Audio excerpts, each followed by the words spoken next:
First item on our agenda is a roll call. Tonight we have, I think, everybody involved. So Krista Swinzer, Dave Thompson, Lisa Buck, Michael Costello, John Beckett, and Judd McIntosh. Everybody here? Very good. Next up, acceptance of the agenda. Can I have a motion, please? So moved. Very good. I second it. Very good. Thanks, Mike. I think we need a roll call. Jessica, if you could, please. Yeah, for the approval of the agenda, Dave Thompson.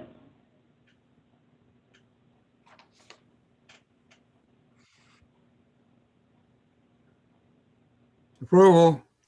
Great. Michael Costello. Approved. Judd McIntosh. Approve. Lisa Buck. Approve. Krista Schwenser. Approved. John Beckett. Approved. And Phil Rock. Approved. That's 7-4. Very good. Thank you, Jessica. Next up, approval of the minutes of the August 19th, 2020 meeting. Can I have a motion, please? So moved. Second. Very good. Discussion. Do we have any edits? I looked briefly. Nothing jumped out at me, but others?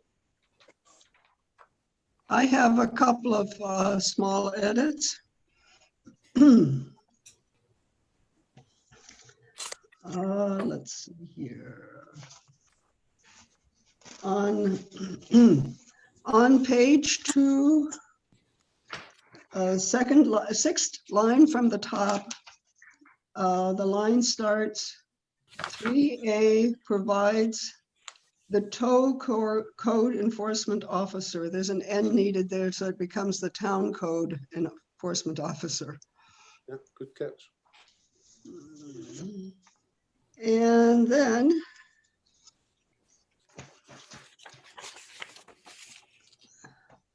on page 5, third paragraph from the top, it starts with Mr. Ruck addressed. Fourth line down, I suddenly became Ms. Schweitzer. I'm unfortunately not related to that distinguished gentleman. Uncle Al. Yeah. And in the next paragraph on line 6, the same thing happened.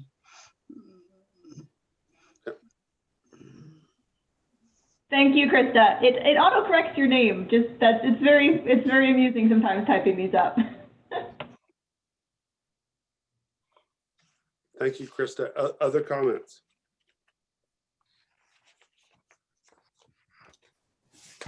Did we, Krista, you're still here? You were done? That was the extent? I'm done making comments. No, it's perfect. You're always right on task. Other comments, anybody? Very good. With those changes, all those in favor? So Jessica, let's take a roll. Might as well, just because. Yep, Dave Thompson. Favor. And this is for approval of the minutes. Michael Costello. Approved. Judd McIntosh. Approved. Lisa Buck. Yes. Krista Schwenser. Yes. John Beckett. Yes. Phil Rock. Yes. That's 7-4. Very good. Thank you, Jessica. Next up, old business. Quick question. Kyle, you and I spoke earlier today. If this is going to be a reasonably quick discussion, we can hold off, but I didn't want to keep the next applicant, waiting if it's going to take a while. So what are your thoughts? I think we can proceed fairly quickly through old business, but.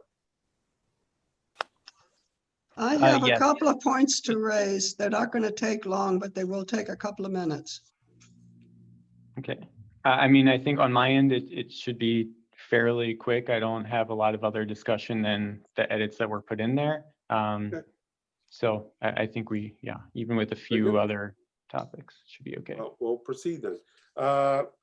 Tonight under old business, we have a continued discussion and review of the planning board's bylaws.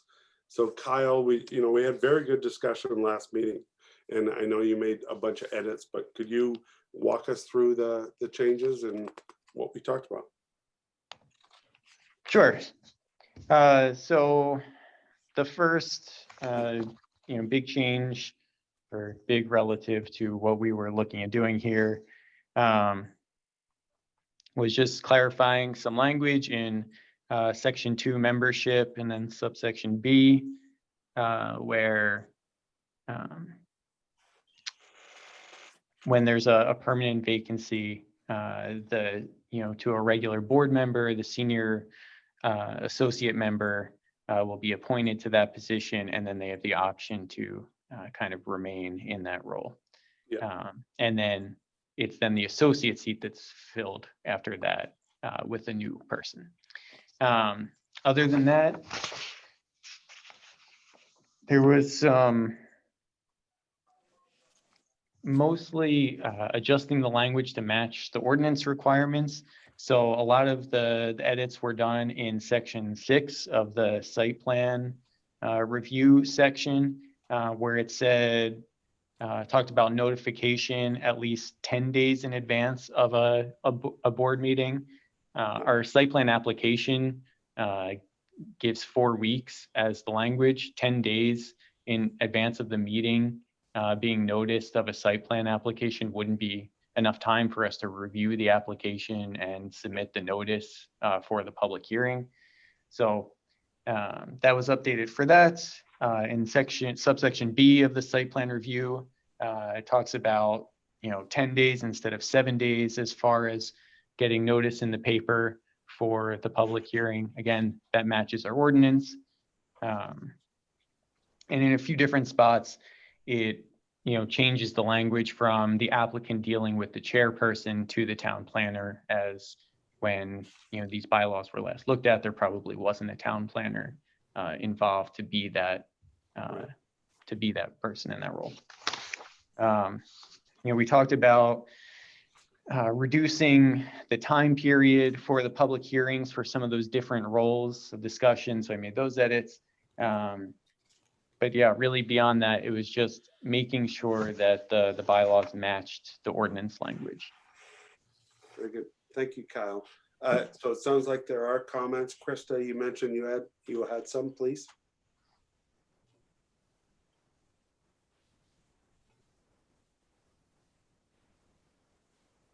Or others.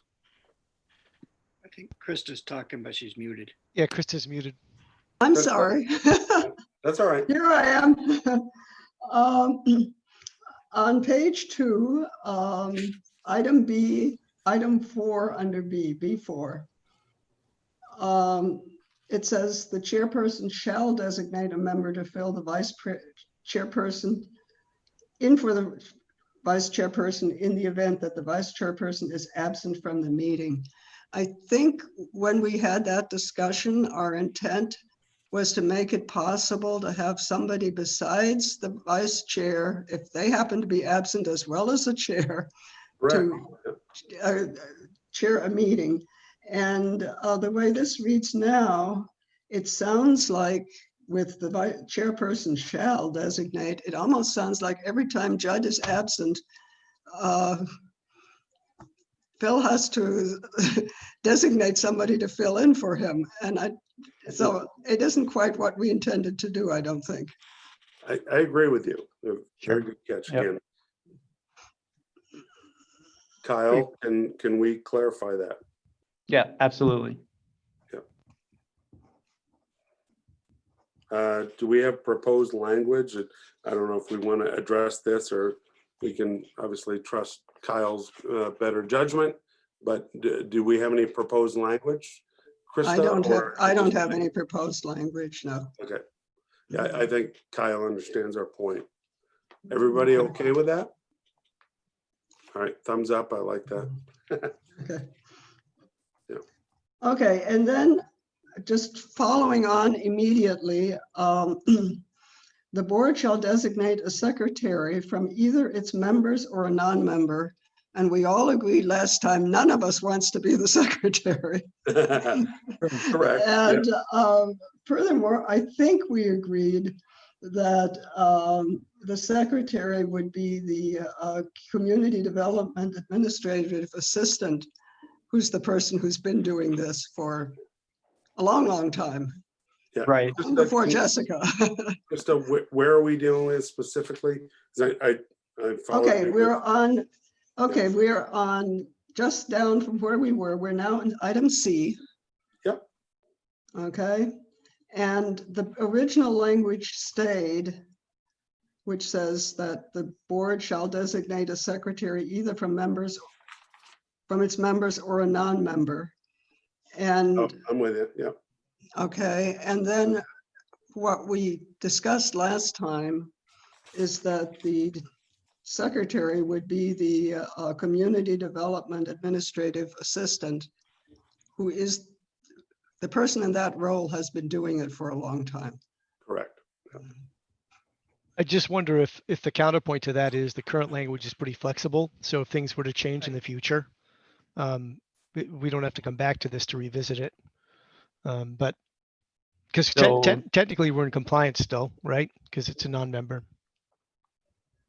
Yep, so I would just say, I do remember the conversation and I made the note on the document, and when I was going through to edit and I read it, I kind of had the same thoughts as Judd, that there's nothing in there that doesn't allow what we're currently doing. And if we want the admin assistant to be in that role for, going forward, then it meets that requirement. But if there was some sort of structural change or personnel change in the future, this would also leave it open to that possibility for it to be done a different way. So Okay. I'm glad it was brought up, because that is something I wanted to discuss that I forgot to mention. Obviously, it can be either way. I'm not opposed to specifically naming the admin assistant. Okay, but- I'm, if we want to leave it flexible, but then let's just say that it'll be a non-member of the board. Let's don't leave members of the board as potential secretaries. That was a big discussion. I remember I flagged that last time, and no way any of these board members want to take on that role. So I'm glad you brought that up, Krista, and let's keep that flexibility. So I agree. Okay. Okay, then I can remove the language about it being a member, but we can leave the non-member aspect of it more general to allow. I for think that anyone. if that's what everybody wants, I'm good with that.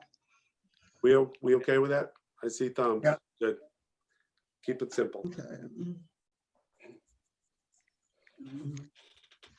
Other comments?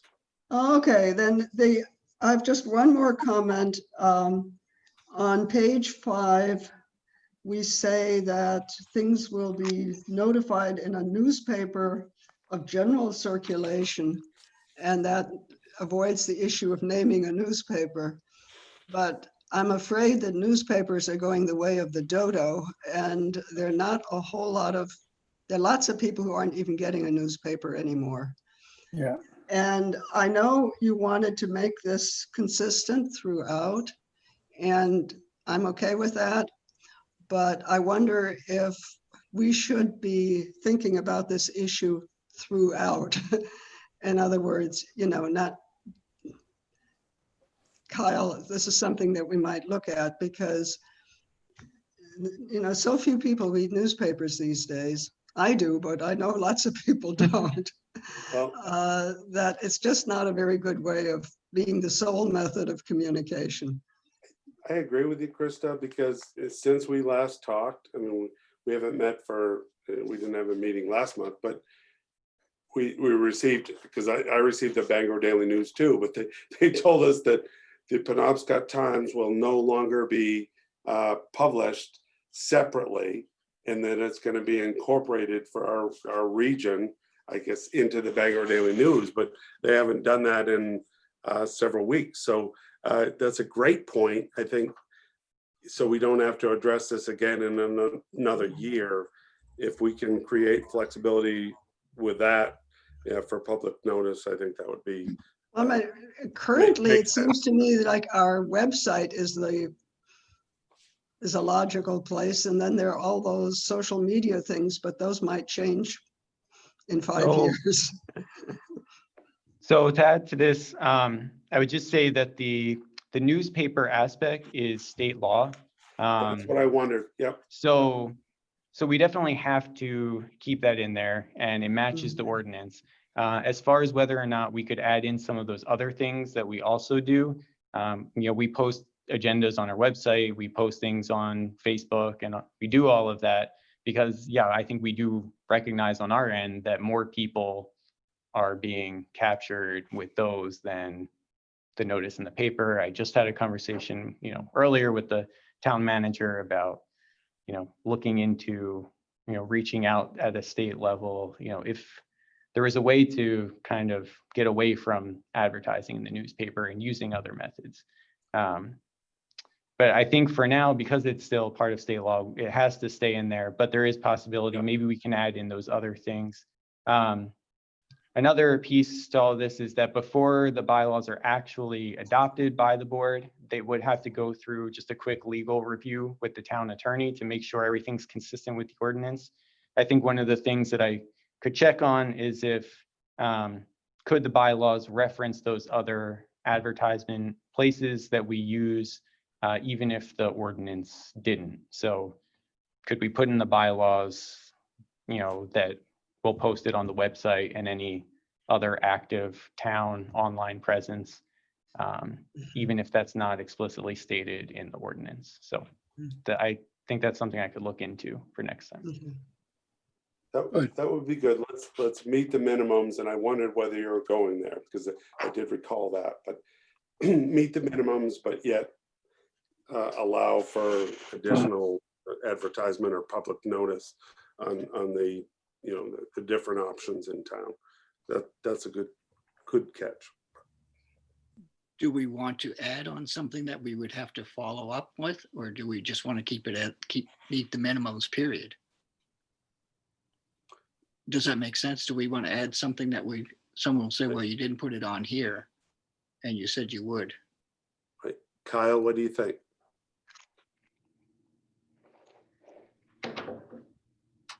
I would say that as far as posting in the town office and the website on the calendar, and that's all things that I don't think we would stop doing. It's things that we do regularly, and as far as posting in different places around town, that's part of the ordinance. I think maybe the extra things like social media might, you might want to keep those more general, as that could change going forward. But yeah, I think I would want to get, just have that answered more through the legal opinion and review of whether or not we should just stick to exactly what we have to do or what, the board's intent is with their practice. Well, clearly legal minimums, and then Right. Perhaps you could provide guidance again based on what the attorney says, and maybe that'll kind of dictate how we want to proceed. I don't mind adding extra things, but clearly you have to meet the legal minimum. So, Right. And I mean, I'm sure we could frame the extra things that we kind of do on top of that in a way where it's, it could be optional, but a good practice that the board follows. So yeah. it wouldn't necessarily be a requirement, but just something that we actively strive for. Is everybody okay with that? Does that sound reasonable? Mhm. Yeah. All right. Good. Other comments? Krista, those were very good. Anybody I'm all else? set. All right. So proceeding from here. So we've asked Kyle for, some changes. I'm just trying to figure out whether, we're okay with him proceeding with that, or whether we want to see this another time. I think if we did get advice from the attorney and he makes those changes, if we did review it in another meeting, it should be fairly quick because I think we've nailed down everything else. Would you like to see it one more time? What are thoughts on that? Okay. I see several thumbs, so that makes sense to me. We don't need to rush this through. I think a fairly easy item. If Kyle, you would make the changes, speak to the attorney, give us another set to look at, and then we can hopefully have a very quick discussion next meeting and move on from this. Sure, sounds good. All right. Good. Are we all set with that? We don't really need any votes, anything like that, as far as I could see, but. No. All right. Seems like we're moving on. All right. New business. We have a minor site plan review application by Joseph Larson to operate a mobile food vendor to food truck at 29 Stillwater Ave in the Commercial 1 district.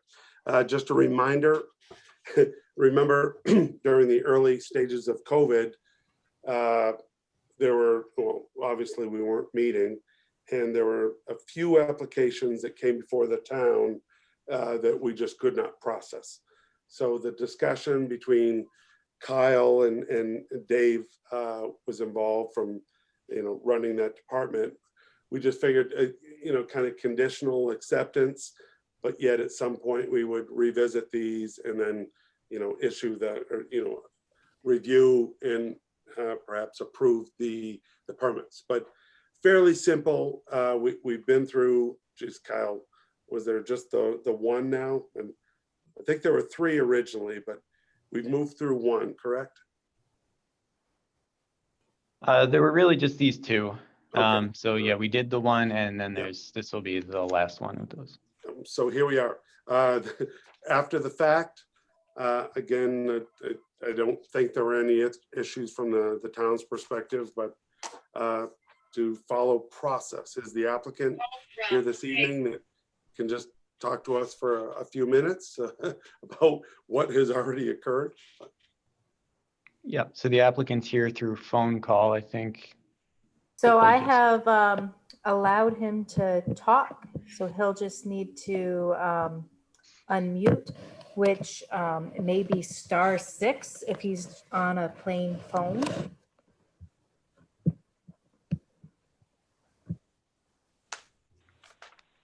Joe, are you there?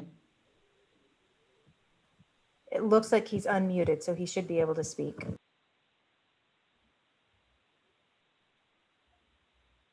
Joe, can we hear you?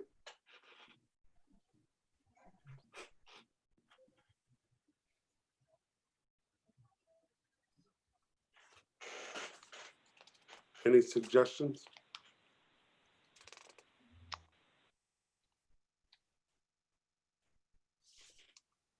Well, I can go through my report first yeah, if we want to, take it in that order. Yeah, Jessica, if you could try to locate Joe and get him so he can speak, but in the meantime, Kyle, can you just give us an update? This is fairly simple. Sure. Yeah.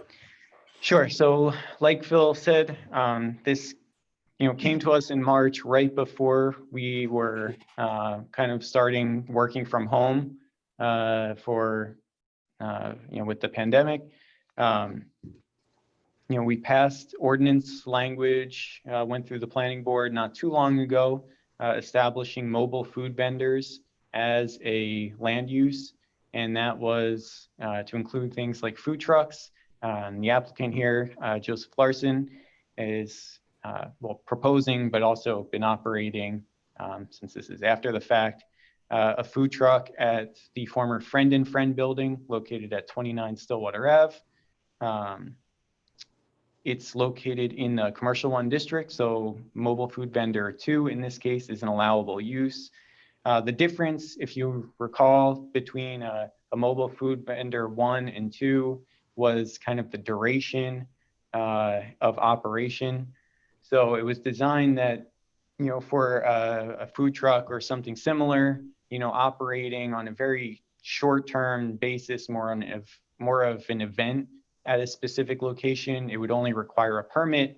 But those food trucks operating on a longer term basis act almost like an accessory structure or an accessory use at another land use. You know, they can bring in traffic, they can, you know, if they're parking in a parking area, they can take away from parking or pedestrian access, things that might need to be reviewed by the board, although could probably get through pretty quickly.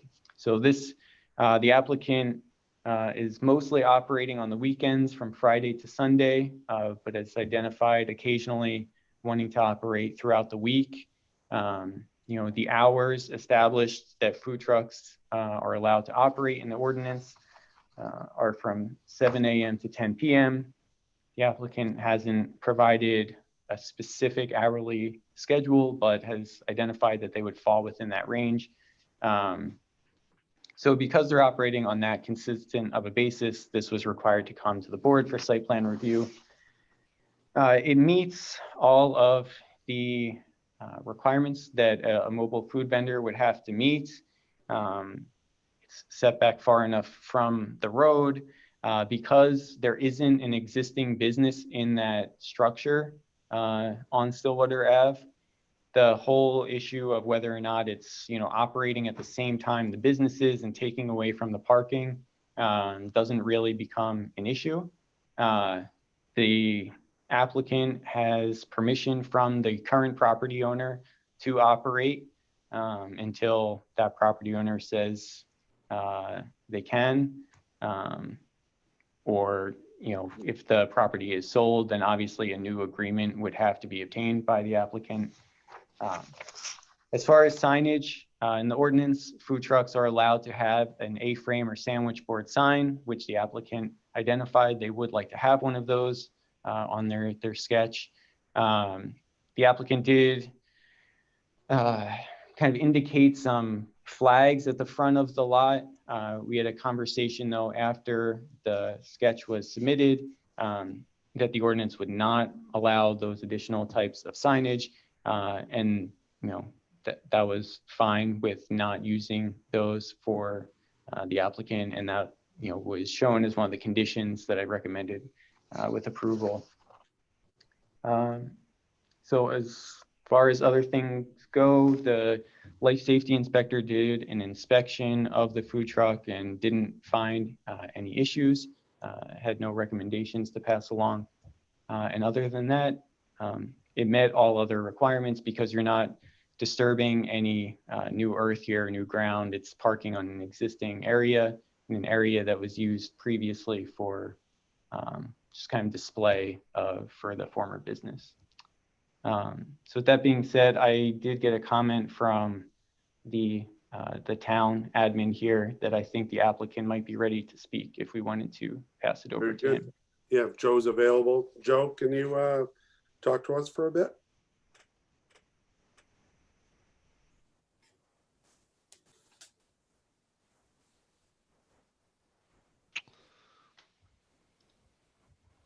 It shows him as Hello? muted. There we go. Hello? Hi. Yeah, can you, Joe, we're just reviewing your application, and Kyle from the town just gave us a brief summary, but can you just check in with us about your application, anything you want to tell us this evening?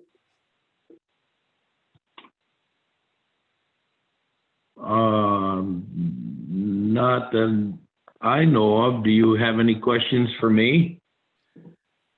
I guess I'll put that to the board. This is after the fact. When did you start operating, Joe? I think it was early May. Right. And were the expectations clear from the town for your conditional approval? Oh, yes. Very good. Yes, Kyle explained everything very thoroughly. Okay, good. Other questions? I think Kyle summarized this. This is fairly straightforward.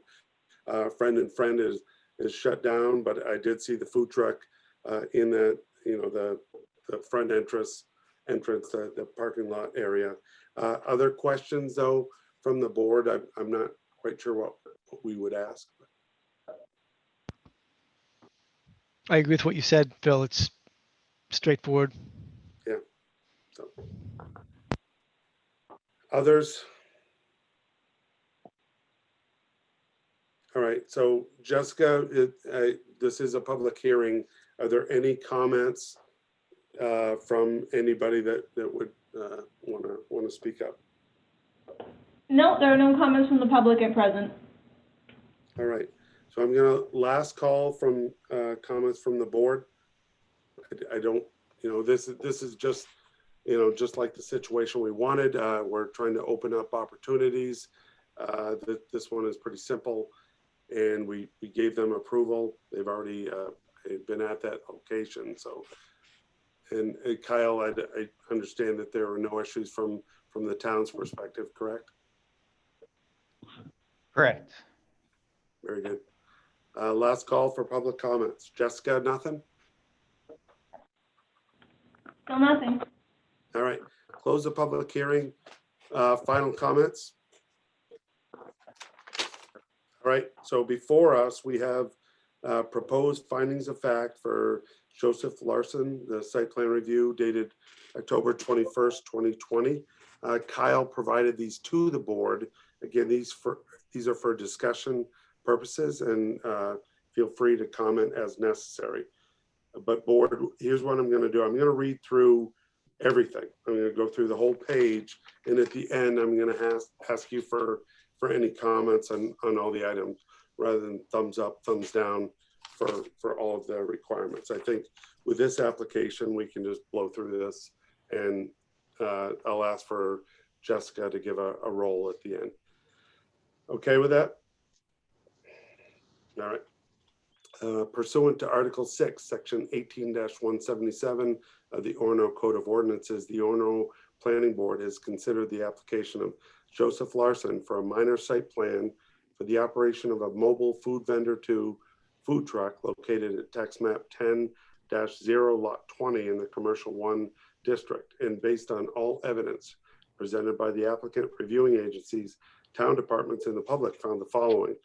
Number 1, requirements of the district that the proposed project is allowable in the commercial 1 district and meets all dimensional requirements. Number 2, compliance with town ordinance and codes, that the proposed use meets the provisions of applicable regulations of the town, including all pertinent sections of Chapter 18 Land Use Ordinance.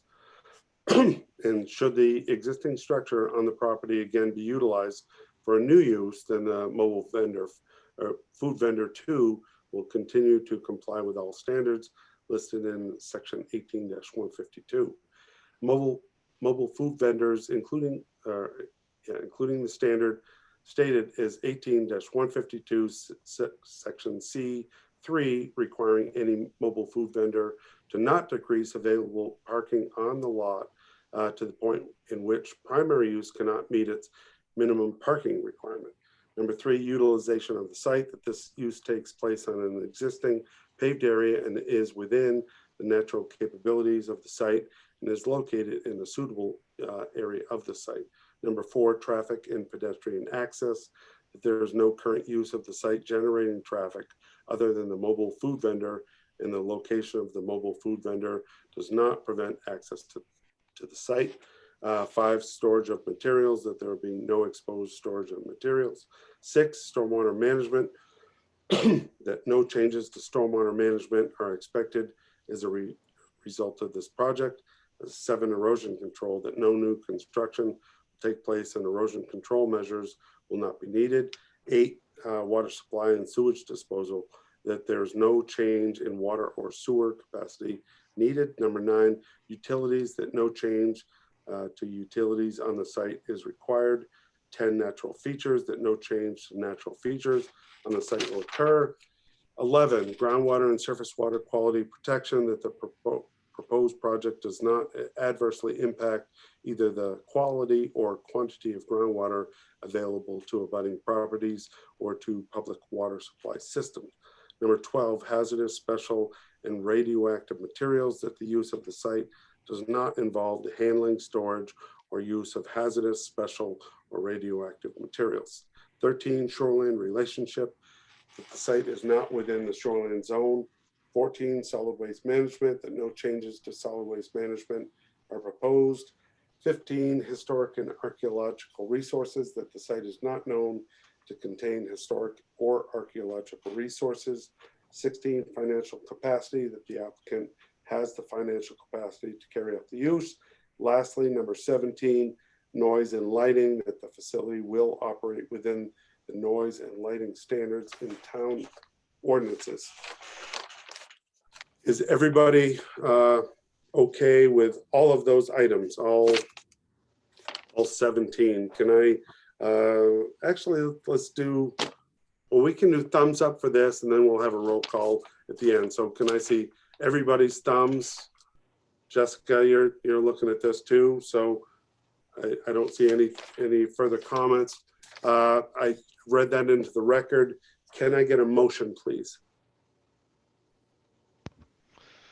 I move that we approve the application by Joseph Larson for a minor site plan review for the operation of a mobile food vendor 2 located at tax map 10-0 lot 20 in the commercial 1 district. Very good. Thank you. And with, you want me to have the recommendations in there as well, right? The 3 recommendations? Let's do it. Yep. With the following 3 recommendations. Number 1, the applicant will only be allowed to utilize 1 sandwich board sign. Any other signage, specifically the use of flags, is not allowed with this land use. Number 2, the applicant shall obtain a victualer's license Yep. from the town at the soonest possible opportunity after obtaining approval from the planning board. And number 3, should the property owner give notice that the applicant no longer has right to use the property to operate the food truck, the applicant shall cease operation. Also, if the property is sold, the applicant shall cease operation unless an agreement with the new property owner is reached. Very good. Thank you, Jed. Can I have a second on that? Oh, Who got it? Jessica? Lisa got it. All right. You got to be quick. Very good. So we have a motion and a second. Any further discussion on this? All right, Jessica, you're up. All right, for approval of the proposal, Dave Thompson, Approval. Michael Costello, Approved.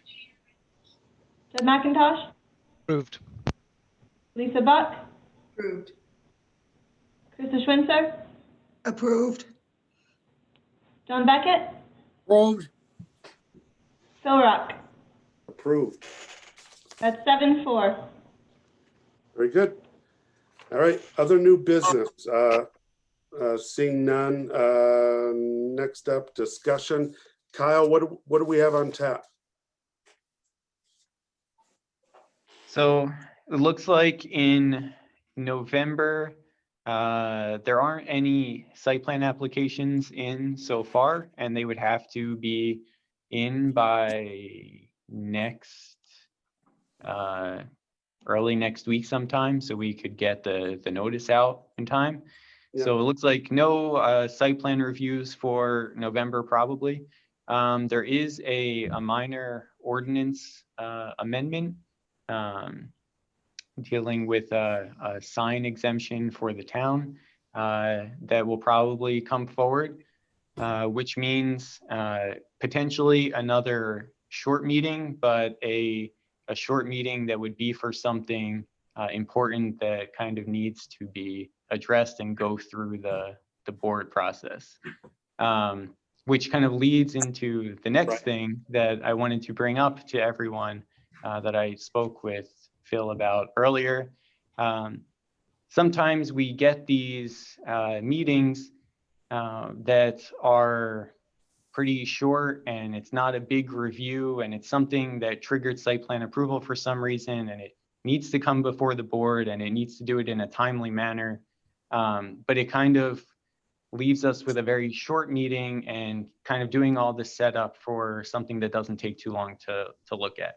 So in those cases, I wanted the board to kind of have a discussion around the idea of staff bringing to the board in those instances some presentations or some informative or educational content that could, make those meetings maybe more worthwhile for the setup.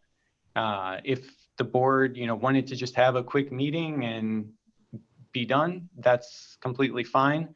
But I know, we spend time kind of all getting here, and I wasn't sure that, with these shorter ones, maybe it wouldn't be worthwhile at some to kind of have some materials that might be beneficial as a resource to board members, just, to the board in general, that could be applied to future meetings or things like that. So, I mean, some examples could be, reviewing, how to review a site plan, things to look out for when we get plans in, what should board members really be focusing on, how best to actually physically read the plan, having kind of informational presentations or discussions on our existing ordinances, like our zoning ordinance. We talk a lot about the districts and the dimensional sizes. I could expand on some of that. So, maybe board members got a little better feel for, why those things are the way they are, not just, well, we know that's, residential and we know that's commercial, but why is it like that? We're potentially looking at the different site plan criteria. Phil just went through all 17 of those things. But how can you keep those criteria, in your mind when you're going through each application and really pick out the relevant criteria when you're reviewing the application, so you can come up with the best comments and best way at looking through each application that comes before you. So yeah, those are just some of the things that I kind of thought of this afternoon. Board members have other ideas of things that they would potentially like discussed at meetings, when we have these shorter ones. If people don't want to do this at all and you'd rather just get out quick and go home, that's fine too. But I thought I'd at least bring it up as a topic of discussion. I appreciated Kyle's comment when he talked with me earlier today. And I have the same thought. So I looked at the agenda, pretty light. Sometimes you might think it's like, okay, we could push this off to another meeting. I mean, bylaws, as Kyle said, they hadn't been revised in a long time. So that was a useful exercise. But the food truck, that was a delayed, after the fact permit. And we realized, and I thought about this earlier today, even before Kyle talked to me, but it's like, okay, light meeting, but yet I got the fact that, okay, we just got to, get these items out of the way. So housekeeping, we address items. And then he mentioned, it's like, okay, we're getting together, and this is an occasion where it should be a short meeting, and I don't want to babble on too much now, but, it's like, okay, can we knock off some other items that might be useful to the board? And I mentioned to him when he asked that question that it was years ago, and it might be helpful for newer members on the board. And we don't have many newer members, but what we did was a workshop. And of course, this was in person. It wasn't during the planning board regular meeting, but we met at the back table in the council chambers.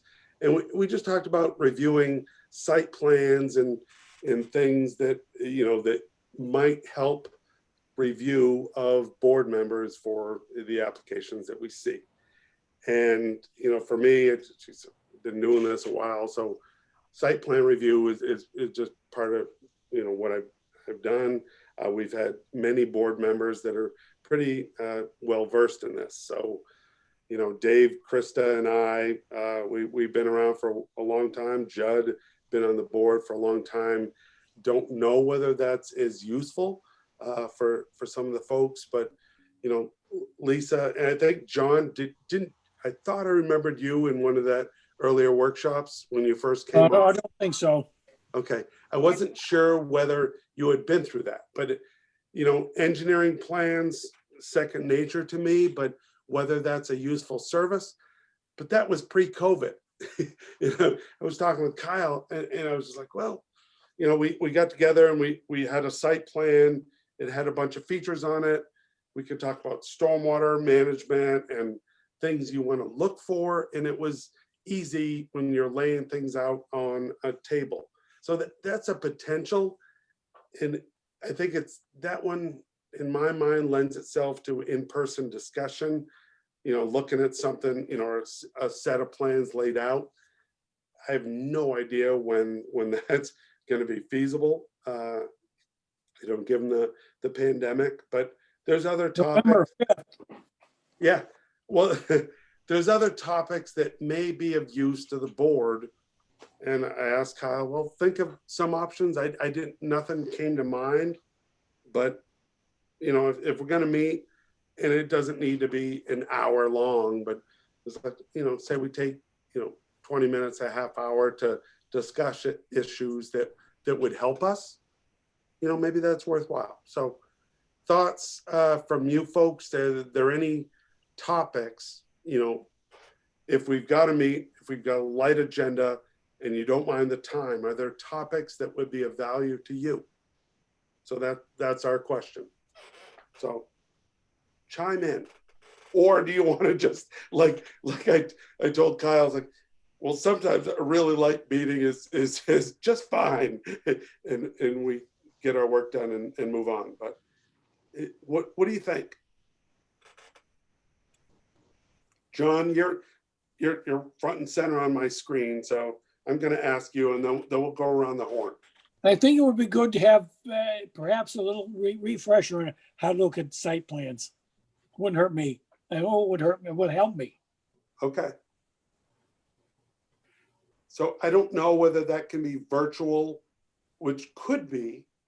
I just remember, before Kyle, we met, in the chambers with Evan, and I don't remember who all attended, but the members have changed. But easier in person, could be done virtual, but it's something that maybe if all goes well, and maybe next spring we're having the same conversation. But that's an option. Other comments? What do you think? Are there links to like YouTube videos of other planning boards in action and stuff like that we can? Wow, you are a glutton for punishment. But I would bet that there are YouTube links to other planning boards. I hadn't thought of that, but I'm not sure how far you want to go down that hole, or whether they would be applicable to projects that we see in Orono. But feel free to look at that. That would scare me just at first thought, but that could be effective. My world in Adelaide has all been links now. Yeah, That's all it is. There could be. I don't know that, because obviously the training that all board members have gone through at some point or other is facilitated by a Maine Municipal Association, and just talking about the ethics and all the things we have to think about. But maybe there's YouTube videos that are also helpful, but I haven't looked at that. Well, I think that if we had to drive to the center of town and park our cars and come into the building, and we were there for 20 minutes and we went home, we kind of would feel like, at least I would kind of feel like, huh? Yeah. But given that we're currently doing this on Zoom and we're at home and all we have to do is turn on our computer and turn it off afterwards, it's very easy to quickly get back to something else. Yeah. So I'm in favor of, if we have a good topic, or if like periodically we review the rules about what we have to do with where water goes and what it does. Yep. We get a town presentation on that. Well, if we have a short meeting, that might be a good time to do that. I think we do that, once a year or something like that.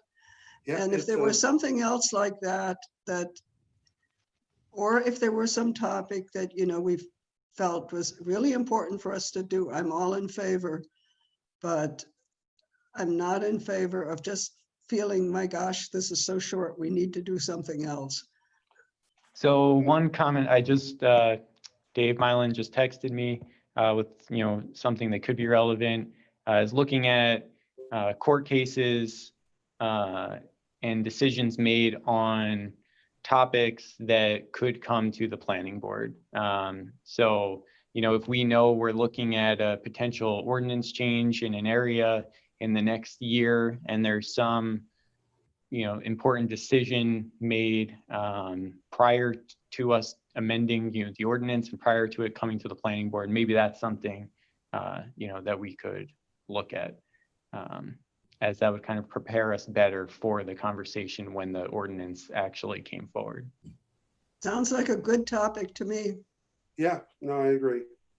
I mean, I think that as much as possible to contextualize any additional education that you give us, that it be around something that we're thinking about anyway. Just because for me, it sticks better if it's in a context where I've got to think about this for this particular site plan review. Yeah. Sure. I think my- Okay. Yeah, Judd, what do you think? Just briefly, I think that what I'd like to see just probably is a list of the top 10 possible topics, just so we can say, this is what we think we could go over. And then from that, I'd have a better idea of whether I think, what the value of those would be. We talked about site plan review. I agree doing that virtually would be a struggle, but the one you just mentioned on legal cases, that would be pretty easy virtually. And the other thing that's key to me is 20 to 30-minute chunks. We're doing more and more online education, and we're finding that, after that first 15, 20 minutes, you just lose people. It's just gone, especially a night meeting. So that would be my only comments. Yeah, I'm with you. Dave, what do you think? Are there any topics that jump out at you that might be worthwhile? You and I and Krista and Judd, we've been doing this a long time. So, and anything you would like to add? I guess I would just say that site plan review criteria in being able to know what to look for would be very valuable, but I think it really needs to be when we can get together in a room as we did before and look at an actual site plan. These Zoom meetings are really hard to do something like that. That's what I think would be the most helpful to us. Okay. Any other comments? I mean, I think it's a good idea. This is a meeting, again, it was pretty light, and whether if we're getting together and it saves us time and at a future date and it makes our board more educated, I'm all for that. But it just depends on the topic and how we go about that. So, I agree with Dave. I think it was easier laying a site plan down, but we could be a long ways out before we're able to do that. And, we'll see, but Kyle, I don't know if you and I can talk about after this meeting, maybe we come up with something virtual. It might be difficult, but, maybe it's something to consider, and we can take a stab at it. And then hopefully if we all get together in a year from now, we can, add to that. But I'm just thinking in the meantime, we've had enough support for that topic that maybe we can try to make something work virtually, but don't know if it'll be successful, but maybe worth a try. I have just another further comment that Yeah. For us that have been on, Krista and I in particular, have been on, I think we were both on the board when Peregrine came way back. You remember those meetings that went to 11, 11:30 and so on? After going through that, and for 3 or 4 of those different projects, a short meeting is really quite pleasant. I came in at the tail end of Peregrine. That's when I joined the board, I don't know, 15 years ago. But yeah, that was interesting to get started. And you two have been through more wars than I have on that. But let's make good use of our time. I think, Judd, your point is well taken. Kyle, why don't you and I spend a little bit of time and with Dave's input too, I think that was a good suggestion. Maybe we can come up with just a list of things. If we have to have a short meeting and we can have a 20-minute topic that's going to advance and help our decision making, perhaps, then that would seem to be worthwhile, in my opinion. Sounds so good. I think Kyle, you and Dave and I can spend a little time and come back to the board. Does that make sense? Does that sound good to everybody? All right. All right. Well, thank you, Kyle. I appreciate that comment.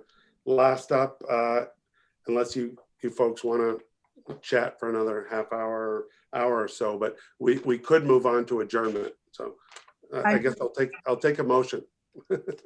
I move we adjourn. Oh, Lisa. All right. Lisa wants to move on, but can I have a second? Second. All right. Any discussion? Jessica, you're up again. All right, to adjourn for the evening, Dave Thompson, Adjourn. Michael Costello, We'll adjourn. Doug McIntosh, Adjourn, approve. Lisa Buck, Yes. Krista Spencer,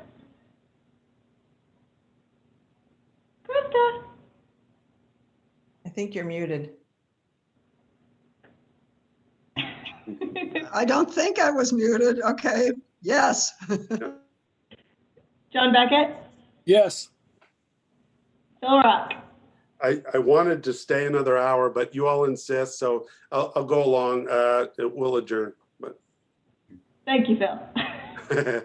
all right. That's we'll see, 7-4. yeah, we'll see you all in perhaps a month. Kyle, what's on the on tap? Do we have? Are we looking at a November meeting or not? Yeah. So I briefly mentioned Yeah. before, so the November meeting, I think would be the 18th. So site plan applications would need to be in by early next week. So it doesn't look like there's anything there, but a potential quick ordinance thing to look at. Very good.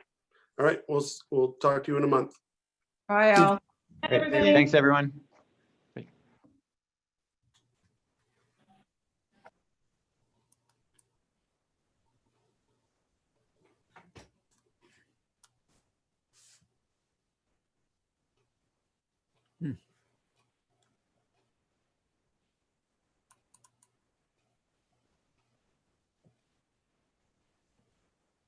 Oh, there it is.